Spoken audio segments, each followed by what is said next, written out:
my queen, my queen. Oh, she, oh, she.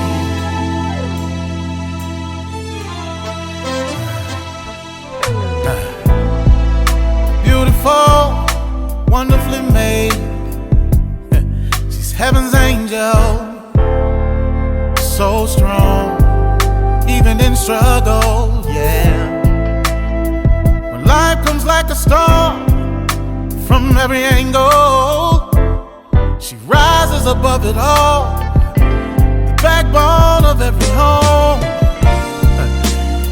Nothing compares to all she do. The true meaning of every family. She's the glue. Yeah. Where would we be without you? You brought us Martin, Malcolm, and Obama, yeah, and Jesus too. Oh, she's sophisticated, strong, simply amazing, humble, honest, and helpful, educated, ebony, eccentric, empowering. She's a queen, she's a queen. You better treat her like a queen. Oh, oh,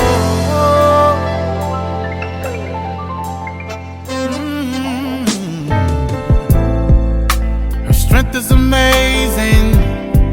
Life inside, 9 months she's carrying back to work, 'cause the family she's carrying.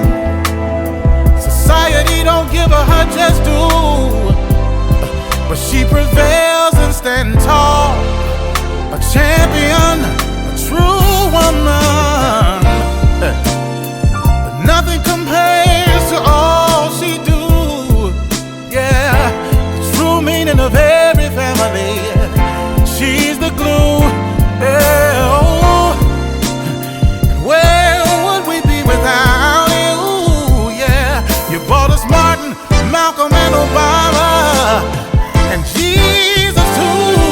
Oh, she is sophisticated, strong, yeah, simply amazing, humble, honest, and helpful. Not only that you are educated, yes you are, eccentric, empowering. You're my, she's a queen. You're my, you're my.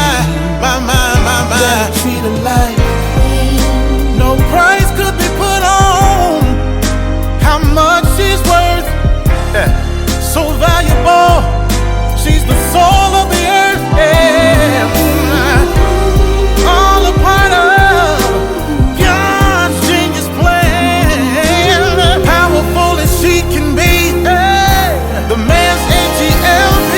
Yeah, yes, she's sophisticated, strong, simply amazing. She is humble, honest, and helpful. What I like about her is she's educated. She's my ebony, empowering. Yeah, yeah, yeah, yeah. She's my queen. Sophisticated, strong, simply amazing. She's amazing to me. Humble, honest, if you ever had one. She's educated, she's my queen. She built me up, she keeps me going. Sophisticated, strong, she's my queen. Simply amazing. She's simply amazing.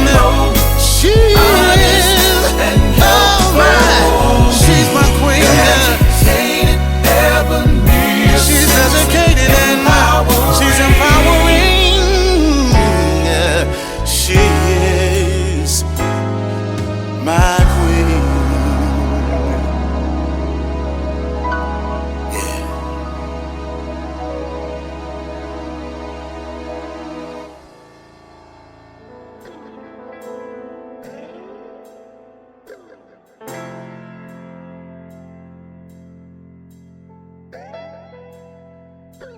Hello and welcome to Let's Talk with Bishop R.C. Blakes. R.C. is an author, empowerment teacher, and the proud pastor of the New Home Ministries of New Orleans, Louisiana and Houston, Texas. His message circles the globe.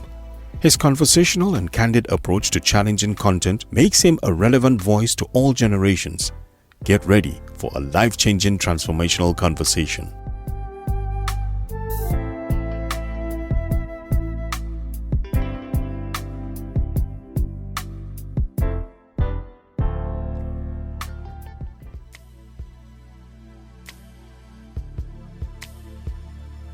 Hey, what's happening? This is RC Blakes. Hello.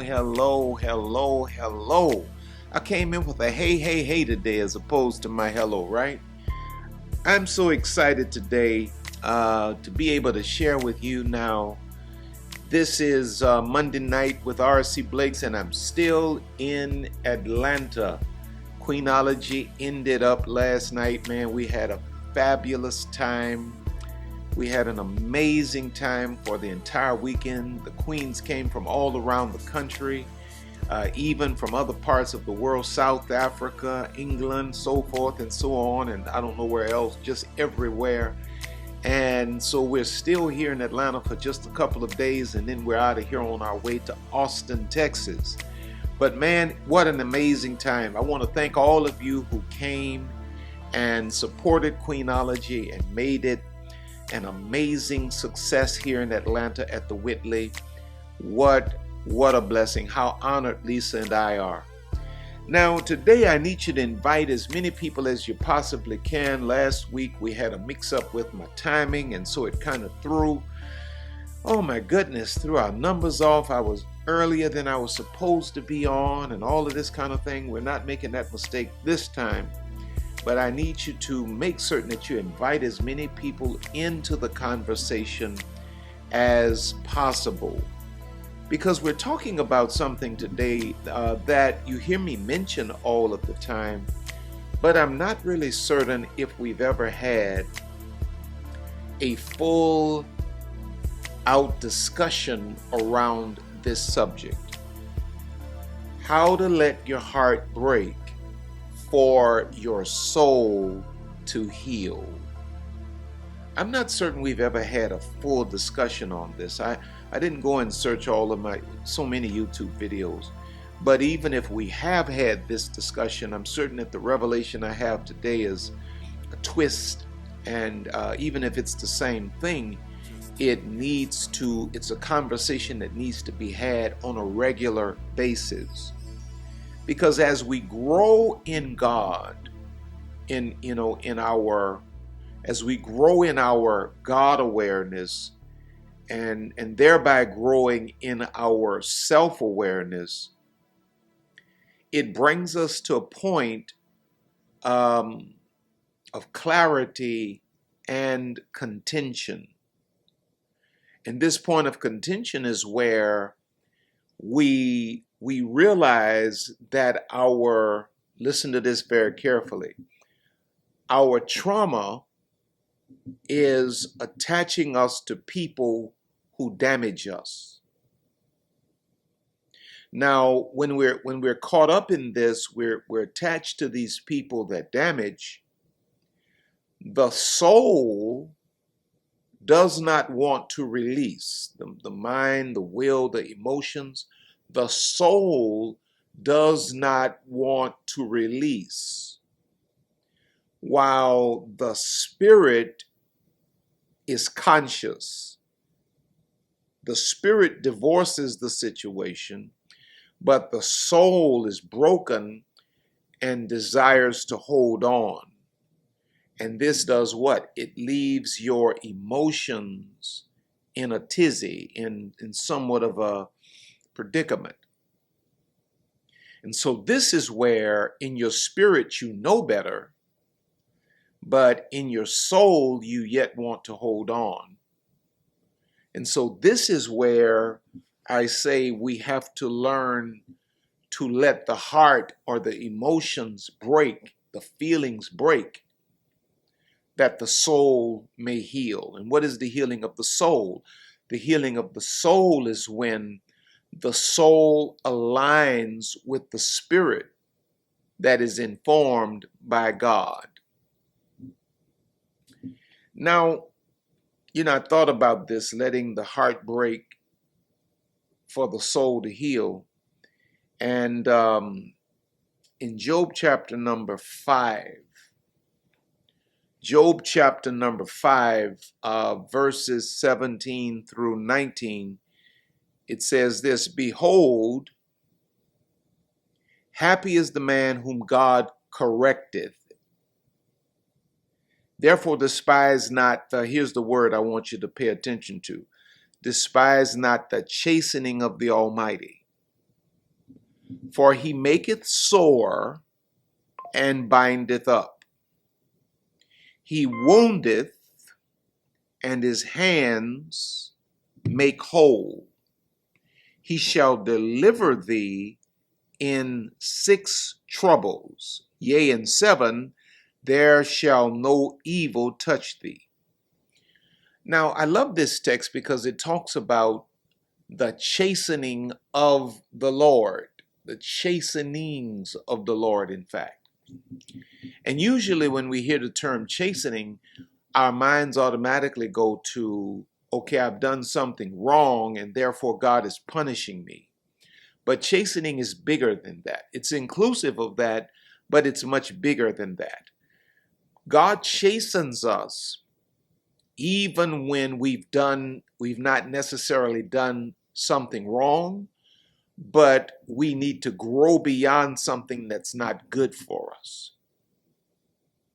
And so God chastens us. When a baby reaches for a hot pot, it's not that the baby has necessarily done something wrong, mischievous, but the baby is involved in a behavior that is not good for the baby's outcome. And so the mother or the father says, don't do that. Now the baby may cry because it feels like a punishment, but it's not really a punishment, it's a protection. And so when we are involved in these relationships that are not ordained by God, and we have these soul ties, God allows us to go through heartbreak, and it feels like he has no concern about it. And I don't think he really does, because God's not really as concerned about our feelings as much as he's concerned about our outcomes. So God will hurt your feelings if your hurt feelings is going to get you to your best and healthiest version. And so when we discuss something like letting your heart break for your soul to heal, a lot of times we find ourselves having these conversations with God. Why are you allowing this? Why does this hurt so bad? And God's not really moved. God is just like, get over it, get through it. Because on the other side of this, you then experience what? Your best version. There has to be a breaking to get to your best version. Your soul has to break. Your heart has to break, rather, for your soul to align, for your soul to heal, for your soul to get in alignment with your spirit that is in alignment with God, to get divine outcomes in your life. You got to learn to let that heart break. You got to lean into it. I was talking with one of my nieces today, about a relationship that, quite honestly, in my opinion, she's settling. Or she was settling. She's let that situation go, and she's talking about how it still hurts. But I'm like, when I look at that, you were settling. Ego got dude blind, but he ain't never had no business with no woman like you. And so I'm like, lean into the pain. Let your heart break for your soul to heal. That's what I told her. That is really what stirred me to have this conversation with y'all. I said, let your heart break for your soul to heal. Lean into the pain. Lean into the pain until it doesn't hurt anymore. Lean into the pain until it no longer hurts. That's when you know that your soul is healed. when your soul is in alignment with your spirit, that is in alignment with God, and now you can get God-like outcomes in your life and in your relationships. But you got to let that thing break to get to the best version of you. In the Bible, there's the story of the woman that came to Jesus with the alabaster box. And when I was in Egypt, Lisa and I bought, we went to an alabaster shop where they actually make alabaster, or they make items out of pure alabaster in Egypt. And we bought some alabaster. And alabaster is a beautiful, beautiful substance. I don't know if it's considered a stone or whatever, but it's a beautiful substance. And in the Bible, there's this story of this woman that brings this beautiful alabaster box. But within the alabaster box is precious ointment or oils, very expensive oils. And she broke the box to get to the oil.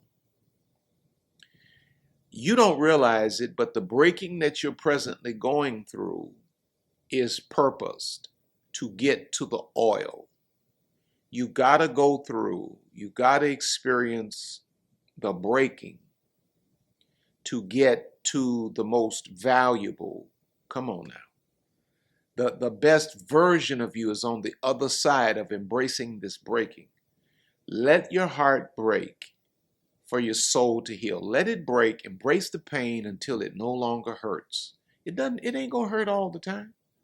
Embrace the pain. Stop running from the pain until you get to a point that it no longer hurts.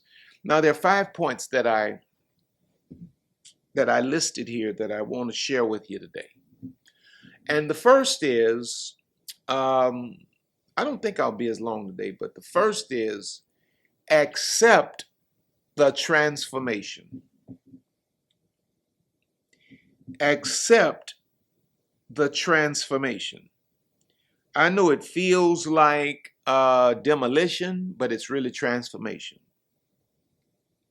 When you start thinking about breaking up from somebody that you had all of these hopes in, you made all of this investment in, maybe you gave a lot of your time, maybe you gave your body, maybe you invested money, hopes and dreams, man, it feels like devastation. It feels like complete demolition, destruction of your life. But the reality is, it is transformation. You must view the breakup as a transformative experience that reshapes who you are and how you see the world.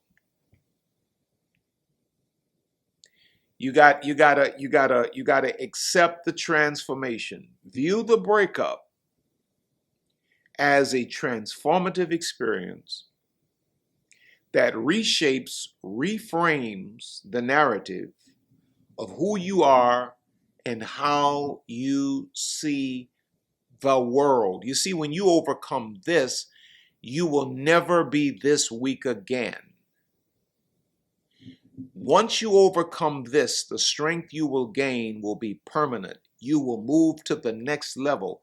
It's going to reshape who you are in your own mind, who you are even in the eyes of the person that you may be leaving behind.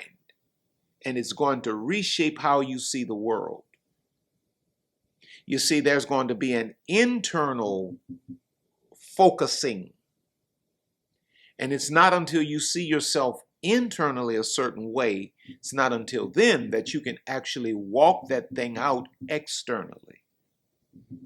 Because redefining,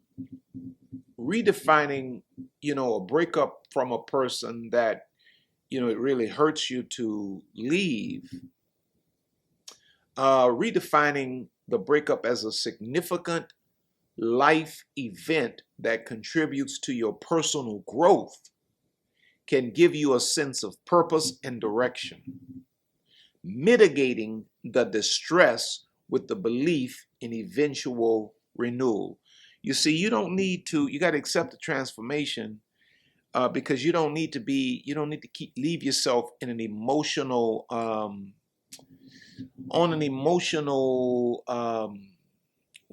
roller coaster where, you say I'm gone, but then emotionally you're hoping for, a reconnection. No, accept that this is a transformative point. I'm moving on, I'm done, and move on with it. And allow yourself to grow through this. Feel the pain, accept it, understand that this is transformative, and God is working something greater in your life through this, and you close this chapter. One thing about it now, you can't read a new chapter while reading the old chapter at the same time. You gotta turn the page to read. And you can't move into your next as long as you still have one foot left in your yesterday. You got to accept that this is a transformative point in my life. I'm going to embrace it, and I'm going to move forward. That's a part of letting your heart break for your soul to heal. And I love what Romans 8:28 says. And we know that all things work together for good to them that love God, to them who are the called according to his purpose. All things work together for good. Now, do all things feel good? No. Do all things look good? No. No. Are all things pleasant? No. But when you put all of that stuff together, all things work together for good. This breakup, all of these tears, all of this crying, all of this heartache, I'm going to accept it as a transformative point. I'm going to let my heart break that my soul may heal. I'm going to shut off contact. I'm going to delete. I'm going to block. And I'm going to police myself. I'm not going to be running behind nobody. I'm going to accept this transformation, because this too is working for my good. Weeping may endure for a night, but joy is coming in the morning. And as I look outside, I can see the sun trying to crack the sky. Morning is just about here. I love what Dr. Larry Crabb said. He said, transformation in Christ is about trusting that God is molding us into something beautiful, even through pain. God is molding you into something beautiful, even through pain. So I'm gonna allow my heart to break that my soul may heal. And number one, I'm gonna do this by accepting this as a transformative point in my life. I'm accepting the transformation that this pain is producing. Right? Number two, as you let your heart break for your soul to heal, here it is, very practical. Engage in active grieving. We're not going to sit around and act like, oh, it doesn't hurt. What is grieving? Grieving is pain that we feel over loss. And a relationship that we thought would have been for life, when it comes to an end, even when we have to shut it down because we're conscious enough to realize that this is not ordained of God, it still hurts. Can I say that again? Even when you have to shut it down because you realize that God has better for you and that this is a choice you made from a place of broken consciousness, it still hurts. You grieve the idea of what you thought it would be. And you have to engage in active grieving when a relationship is shut down. When you're making a decision to let your heart break for your soul to heal, you got to participate in deliberate grieving. Things such as, and I'm no mental health professional, right? But, things such as creating art or writing poetry, get your feelings out some kind of way, setting up, small rituals or practices to honor yourself, to love on yourself, to esteem yourself, to build yourself up. You gotta engage in active grieving. You can't just sit in the corner and say, "Oh, it don't hurt. I don't feel nothing." That's a lie, and that's the quickest way to find yourself falling off the wagon. No, when you're able to say, one of the biggest things, in my opinion, in grieving is being able to say, "I'm hurting. I'm hurting." Now, a relationship, unlike a death, is, with a death, you can do nothing to change it. So you're forced to see it through. With a relationship, you can keep giving it CPR, but you got to learn to even take these relationships that are damaging to you, call it what it is, give it a funeral, bury it, walk away from it, and never go and retrieve it. But even in the process, be able to say, "Yeah, it hurts, but I'm not supposed to be living with a corpse." So you participate in active grieving. Acknowledge your feelings, acknowledge your pain. Active grieving can provide an outlet for expressing and honoring your pain, which can ultimately lead to catharsis or cleansing and a more profound emotional release.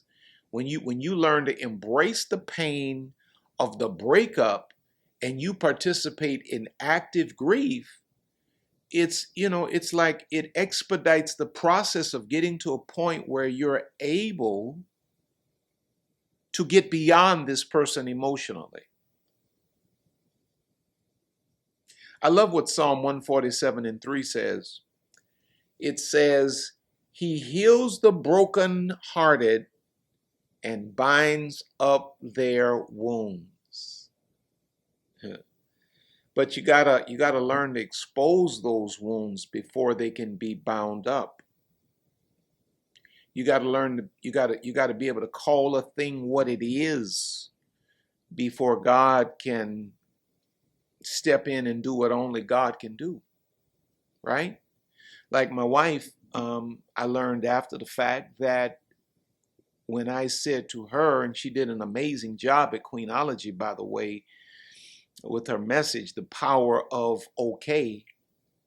I learned after the fact that when I said to her, I don't think I want to get married, and she moved on, I learned after the fact that, she grieved that. It didn't look like it to me. It really didn't.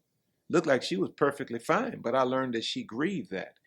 But she allowed that, she buried that thing, and she left that thing buried. Come on now. And that's what you got to learn to do. You got to engage in active grieving. You got to be able to call a thing what it is while not trying to while not allowing toxic nostalgia to try to bring you back to what it was. Now, Dr. Diane Langberg says, grieving with God means we bring our wounds to Him, allowing His presence to soothe our deepest pain. There's nothing that can substitute the presence of God for a broken heart. There's nothing like the presence of God for a broken heart. When man breaks your heart, run into the presence of God. When your heart is broken, run into the presence of God. Wow, my heart has been broken a lot of times. When folk hear about a broken heart, they're usually thinking about romantic situations. It's more than romantic situations that can break your heart. As a pastor, my heart has been broken. just having, relationships in general, so-called friends, heart has been broken. There's nothing that substitutes for the presence of God. And see, that's what you need right now. That's what you need right now. You think it's in drinking. You think it's in running around, getting another man, walking around half naked and doing all this foolish stuff that the world does.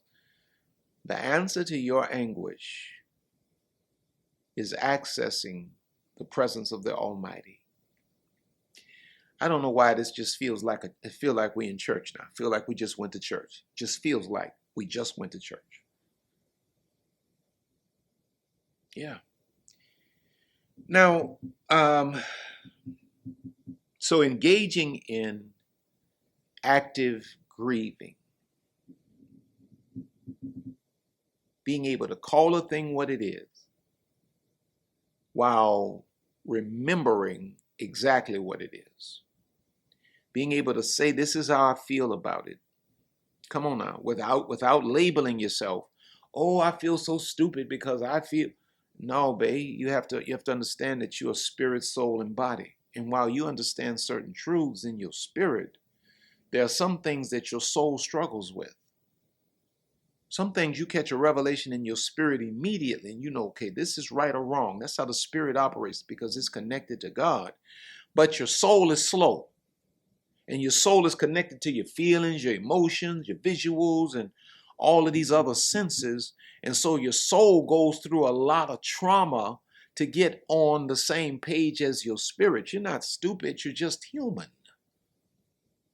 But you got to recognize and respect the different dimensions of yourself. Let your spirit continue to lead the way while your soul may come kicking and screaming. Just drag it along, but be patient with yourself.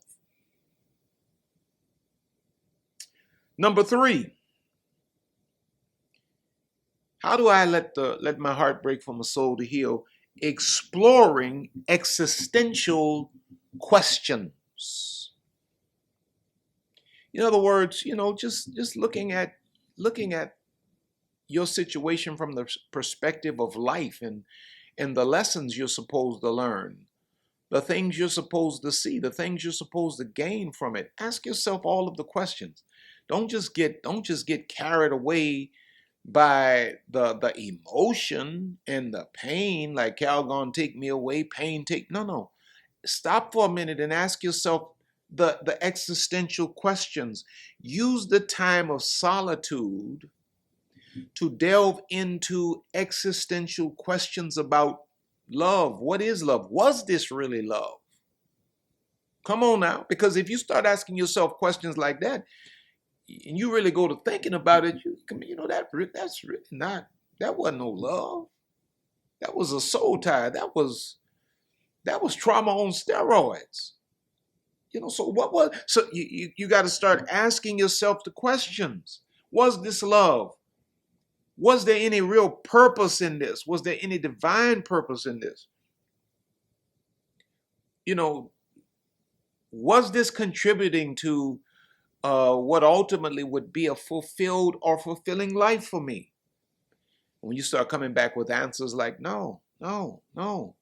Now what's going on is your spirit is shocking your soul into reality. Because when you start asking these questions, now your soul is challenged to answer. And as the soul answers, now the soul is puzzled between the answers to these questions and the emotion that it is emoting at the time. I don't know if that was redundant or not. But engaging in these deep, sometimes philosophical inquiries or questions can provide insight into your values and your beliefs. Sometimes you've been so caught up in the semblance of a so-called relationship that you never really stopped to ask yourself the question, does this relationship align with my values? You've been locked into a situationship, a soul tie for years that is all the way outside of your values as a woman, your values as a Christian, your values as whatever other religion you might be, just your values as a worthwhile human being. You've been locked into this because you never stop to ask yourself these existential questions. The beauty of pausing in this process while you let your heart break for your soul to heal and asking yourself these questions is that you'll ask the questions, but it's like Holy Spirit will start providing the answers. In one passage of scripture, the psalmist asked God, I forget book and chapter and all of that, or chapter and verse, or number and verse. Psalms are not in chapters. He says, search me, O God, and know my heart. What he's really asking God to do is show me myself. Show me the parts of me that I'm blind to. Show me my blind spots. And so when you start asking yourself in this process, rather than just getting carried away with the emotion, pulling the drapes, pulling the cover over your head and crying for the next 6 months, no, start sitting up asking yourself these questions. Was this really love? Did I really enjoy this person? And a lot of times you come back with, no, I didn't enjoy this person. This wasn't really love. Was I even attracted to this person? I really wasn't even attracted to him. It was more of a trauma bond than anything. And you start asking these questions, and so now it's like Holy Spirit starts giving you the answers. Now your soul is shocked into reality. In Jeremiah 29:11, it says, he says, for I know the plans I have for you, declares the Lord, plans for welfare and not for evil, to give you a future and a hope. This wasn't even in my plan. This wasn't even in my plan for you. You engaged in this stuff here, wasted all of this time in this. Let your heart break so your soul can heal, so you can see what I really have planned for you. Dr. Gary Collins says this: in our questioning, God meets us, guiding our search for meaning and anchoring us in his eternal purposes. When you start asking the right questions, God will provide all of the right answers. When you start asking all of the right questions, God will provide all of the right answers. So explore these questions. Ask yourself questions. Ask yourself questions like, why did I fall in love with this person? What was it about this person that even made me remotely attracted to them? And then what you will discover is that through asking yourself these questions, what you will discover is you are attracted to them out of your brokenness. And really, they were more like a security blanket at a time in your life that was uncertain, and you were settling because you had a poor self-estimation. You didn't value yourself very much. These are the kinds of answers you start getting back. Why was I ever attracted to this person? It came at a time that you didn't think you were worthy of anything, and somebody paid attention to you. Well, what kind of attention did he pay to me? Oh, it wasn't nothing but sexual attention, but at the time, because of your brokenness, you were moved by sexual attention because any kind of attention did something, or you felt like it did something for your self-esteem as a woman. But now that you're awakened and you're conscious, now you realize that the conflict and the reason this has to be done with is because you're no longer blind. You're no longer a woman suffering from broken consciousness. Now you are fully aware and awakened to your queen consciousness. And so now you deserve and you desire more. But you have to get through the pain of this transition. Right?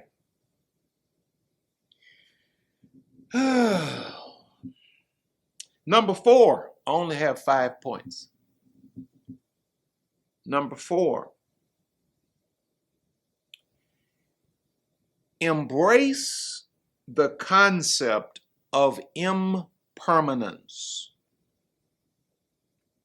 Embrace the concept of impermanence. In other words, everything must change.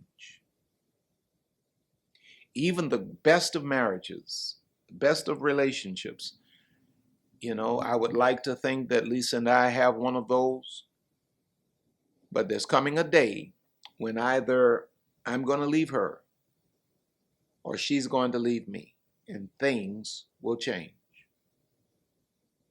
You have to embrace the concept of impermanence. When the time for a thing is over, the time for that thing is over. The worst thing you can do is to try to extend the season that is over. Impermanence is the concept that all things are transient or moving and subject to change. It suggests that nothing lasts forever and everything evolves over time. The only thing that lasts forever is God. The only one that lasts forever is God. Everything else is changing. Everything is changing. You have your children, your babies, and you just hold them on your chest and you crying because they're such a beautiful little baby. Then they grow up into being a toddler and they just screaming and making noise and they tearing your house up, and now you got a different feeling about them.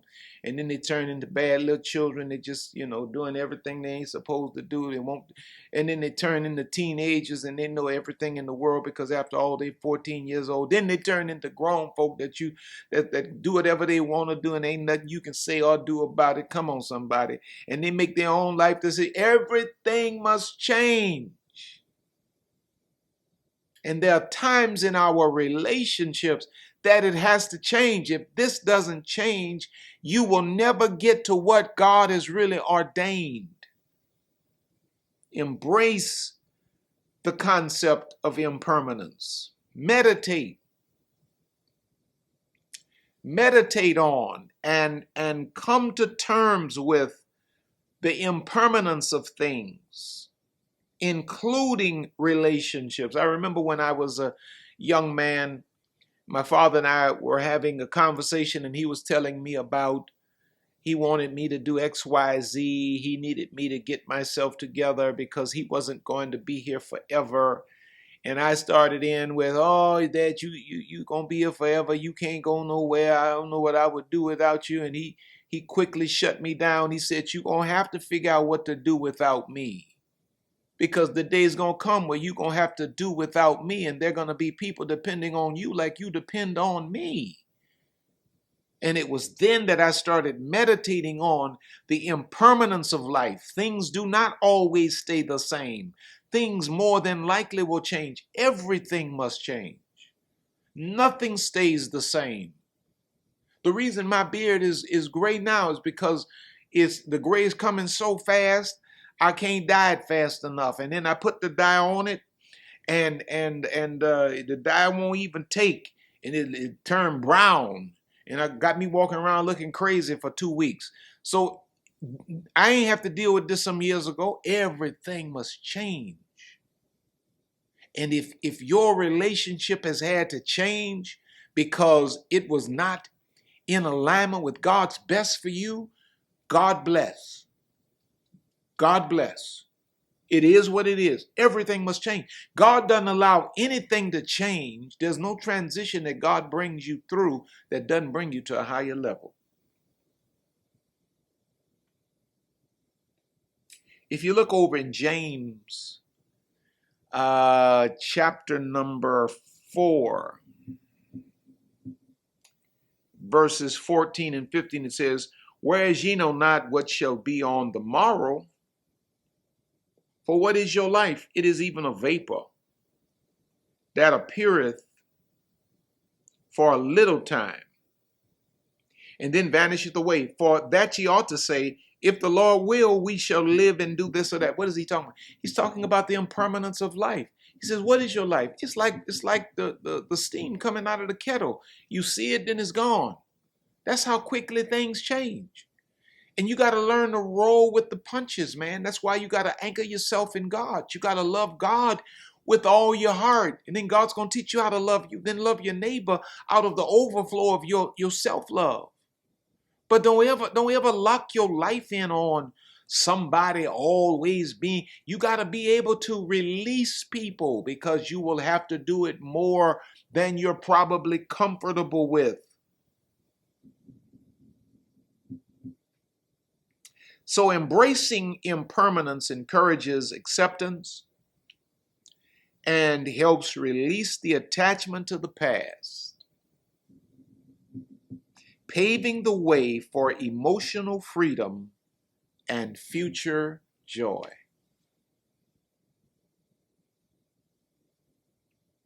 Everything changes. So this has to change. Now, does change always feel good? No. Sometimes you cry about change. Well, cry. That's why they made Kleenex. Cry. Get your big box, maybe a case of Kleenex, and just sit there and cry. Blow your nose, cry. Cry, cry, cry, cry, cry. Just don't go back.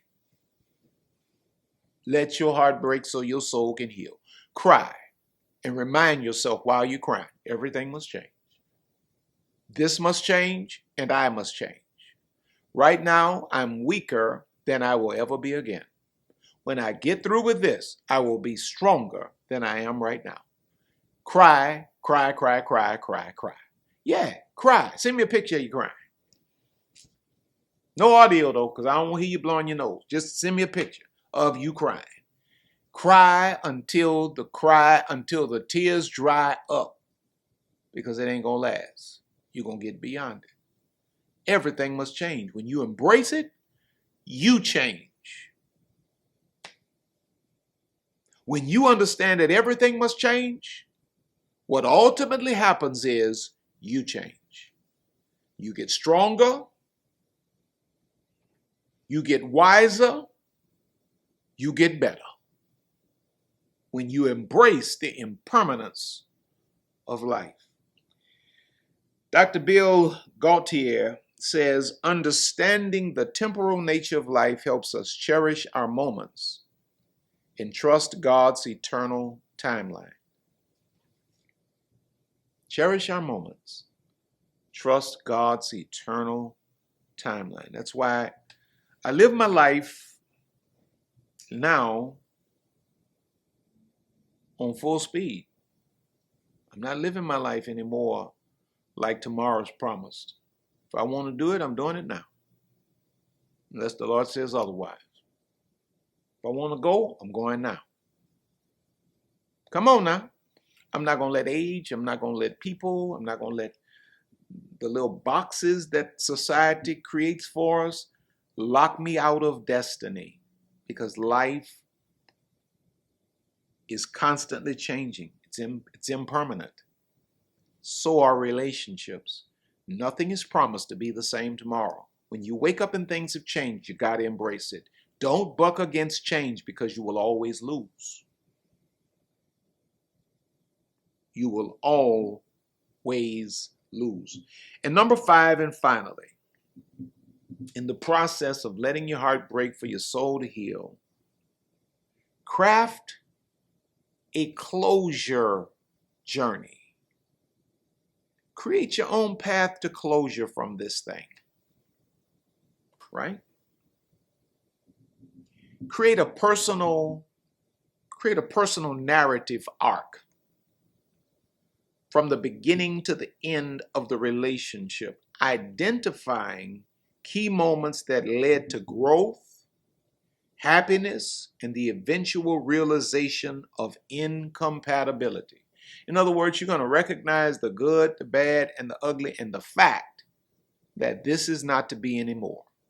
We're not building a case to go back and try this again. We're crafting a closure journey. This was great, that was great, that led to this, but ultimately it led to this. We are not designed to be together.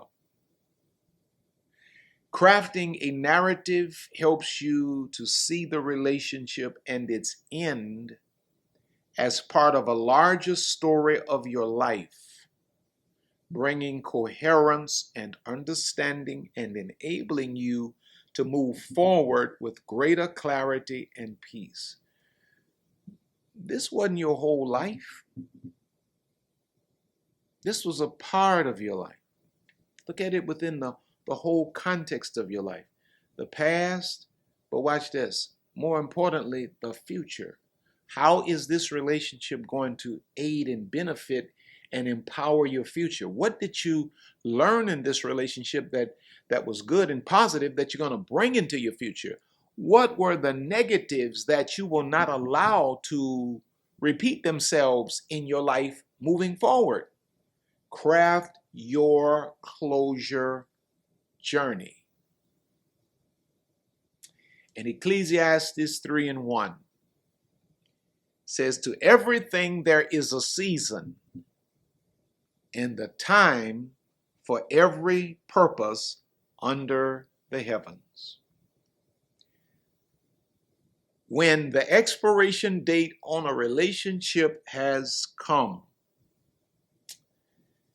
you got to be able to say, okay, it is expired. It is no longer of utility. I must dispose of it. Watch this. How many days? I'm a black man from the hood.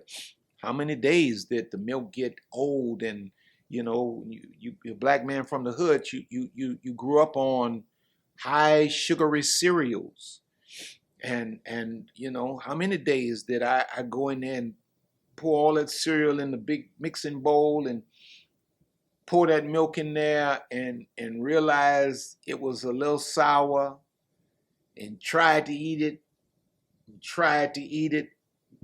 and then came to the realization this just ain't working. Finally got closure. Poured that cereal out, poured that milk out, come on now, and went to the store and bought some more milk. If I had money to go buy some more milk, come on now. I had to come to a point of closure. I couldn't keep sitting there sipping on the sour milk.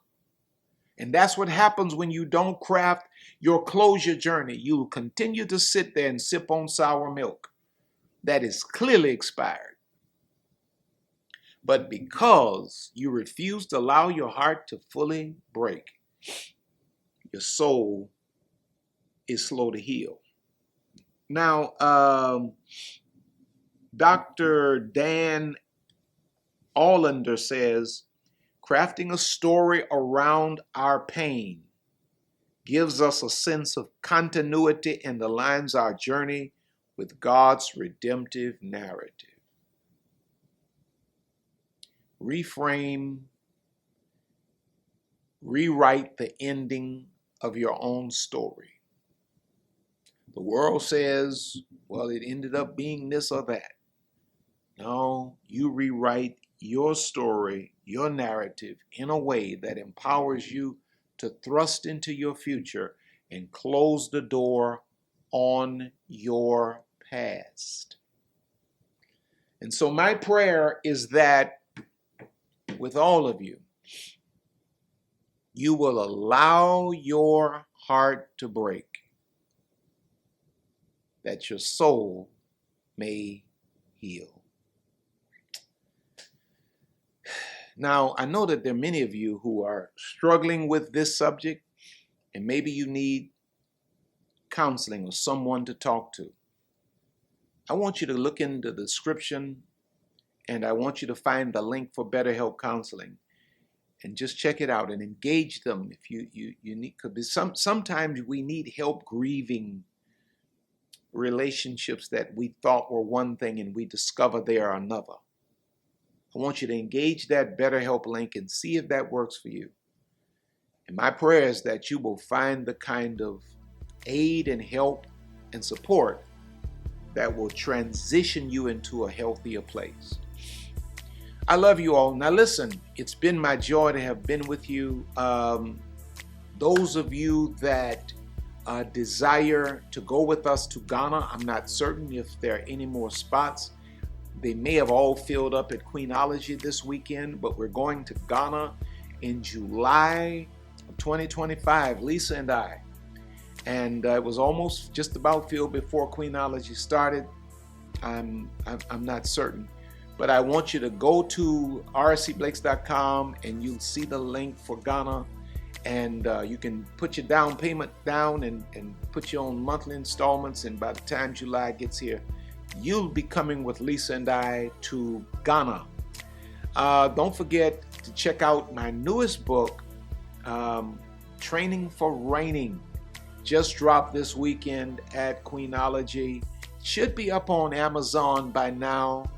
If not, you can go to rcblakesstore.com and you can check that out. It's the third book in the trilogy, Father-Daughter Talk, Queenology, now the Training for Reigning. Again, thanks to all of you who have sown into our lives. Lisa and I love you so very, very much. And what else? What else am I missing? What else am I missing? What else am I missing? We're going to do another MORDECAI mission in 2025. It will start in January of 2025. That's the 3-month, the 12-week mentoring program done by Lisa and I. You can go to rcblakes.com and you can register for the MORDECAI mission if you desire that kind of mentoring. You go there, it'll give you more information.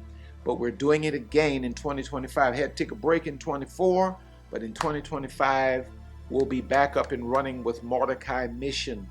Looking forward to meeting a new class. Now listen, I love you. You're on top and you're going higher. God has more in store for you. I'm R.C. Blakes Jr. saying to you, we will see you at the top.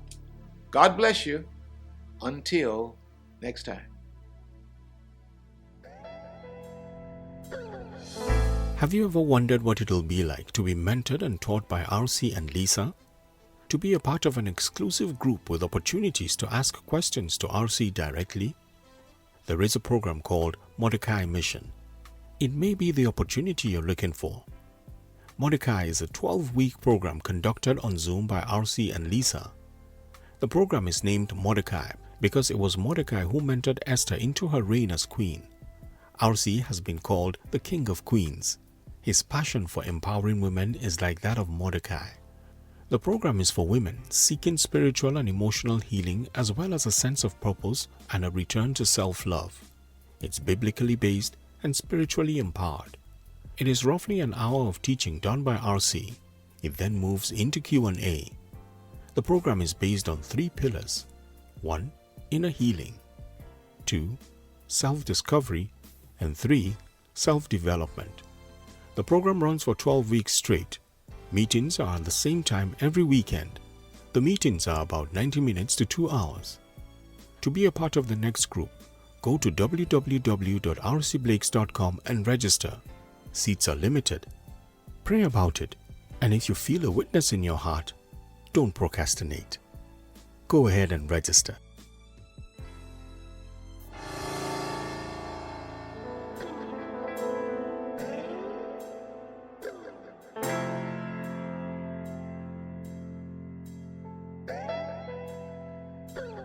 We here at RC Blakes Ministries want to thank you for spending this time with us today. RC and Lisa are always honored to have you with us.